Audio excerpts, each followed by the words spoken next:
Okay, my dear students, so move on to the next slide.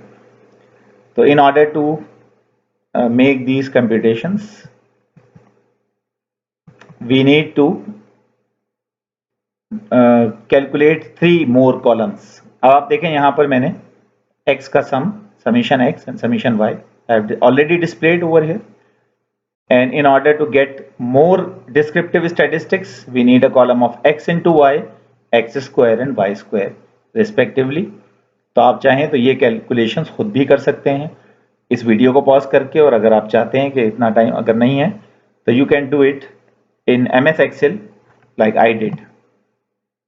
तो ये सारी values मैंने कैलकुलेट कर दी, x और y की वैल्यूज को मल्टीप्लाई कर करके x square and y square I have calculated already, and by obtaining the sum of these columns we got these results. So using these 1 2 3 4 5 and 6th one was the value of paired observation n, which was the 6th one. So along with all these 6 computation, tell me what is the result. आप इस video को pause करके आप result मुझे calculate करके बताएं. I hope you have already carried out the result, and let me show you. In addition to the formula calculation by formula, let me show you the syntax of MS Excel to calculate the correlation.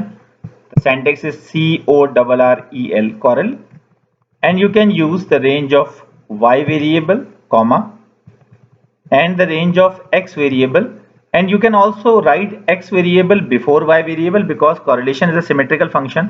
तो इसके अंदर कोई तब्दीली नहीं आएगी, आप correlation x on y या correlation y on x पर सेम रिजल्ट ऑब्टेन कर सकते हैं. तो after pressing enter I got the value of correlation which is 0.91748. यही वैल्यू आपके पास भी आई होगी, और अगर आपके पास नहीं आई है बाय यूजिंग कैलकुलेटर तो आप एक दफा और अपनी कैलकुलेशन को थोड़ा सा चेक कर लें. And subsequently let me also tell you the procedure of direct computation using your scientific calculator. And here I am going to tell you the direct computation using calculator. तो जो new models हैं ES की series Casio की, जो मैं recommend करता हूं अपनी क्लास में, उसमें किसी भी वक्त आप मॉड का बटन प्रेस करें, and after pressing the mod button you can see the menu will appear. So in that particular menu you just select stat, which might be written on option number 3, and then select A plus BX. जो 1 VAR लिखा हुआ होगा उसके साथ ही option number 2 पे आपको A plus BX मिल जाएगा. A plus BX के बाद आपके सामने एक स्प्रेडशीट आ जाएगी कॉलम्स की, 2 कॉलम्स की. उसके अंदर आप दोनों वैल्यूज को लिख दें, x की जगह x की वैल्यूज, y की जगह y की वैल्यूज. और इसी तरह अगर आपके पास MS सीरीज है तो you can also press mod and select REG. जिन लोगों के पास ये कैलकुलेटर नहीं है ES वाला, जो ये मेन्यूज अगर अपेयर नहीं हो रहे हैं तो यकीनन आपके पास ओल्ड मॉडल होगा, उसमें आप मॉड प्रेस करें, REG लिखें, REG सिलेक्ट करें और उसके बाद LIN को सिलेक्ट कर लें. और उसके बाद जो डेटा एंटर होगा वो इस तरह होगा कि एक x की वैल्यू लिखें, कॉमे का बटन मौजूद है, मेमोरी प्लस के बटन के बराबर आप देखेंगे तो मिल जाएगा आपको. y की वैल्यू लिखिए और M प्लस दबाते रहें. इसी तरह आप सारी वैल्यूज को एंटर कर देंगे.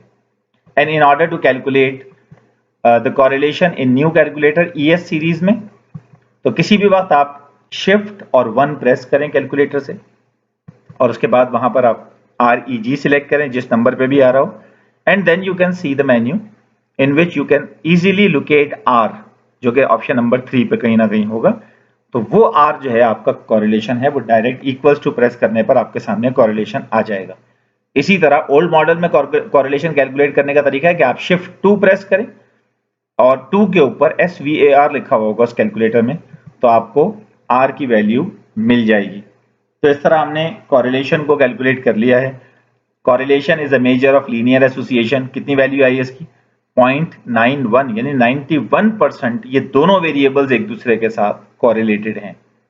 और अगर आपको फर्स्ट अटेम्प्ट में प्रॉब्लम हो रही है, कोई मसला नहीं है, आप 2-3 अटेम्प्ट कर लें, एक्सेल को यूज कर लें आप, या आप कैलकुलेटर के थ्रू कर लें, या आप फॉर्मूले के थ्रू कर लें. तीनों ऑप्शंस मैंने आपको दे दिए. और उसके बाद now we are going to proceed for the simple linear regression. Now what is simple linear regression? Simple linear regression is the approach of applying a mathematical function, which is a simple straight line function, on the given data. जो data भी आप लोगों ने देखा था उसमें आपको एक अदर स्ट्रेट लाइन फिट करनी है. इस तरह के वो straight line y is equal to a plus b x, जिसके बारे में हमने बहुत कुछ सुना है, थोड़े से इसके कंपोनेंट्स की वजाहत में कर दूंगा यहाँ पर। इस स्ट्रेट लाइन को अब हमने इस स्कैटर से थ्रू करना है इस तरह से, और ये लाइन स्कैटर से थ्रू कैसे होती है उससे पहले हमें स्ट्रेट लाइन के कंपोनेंट्स को समझना जरूरी है कि what is a and what is b in this particular equation straight line.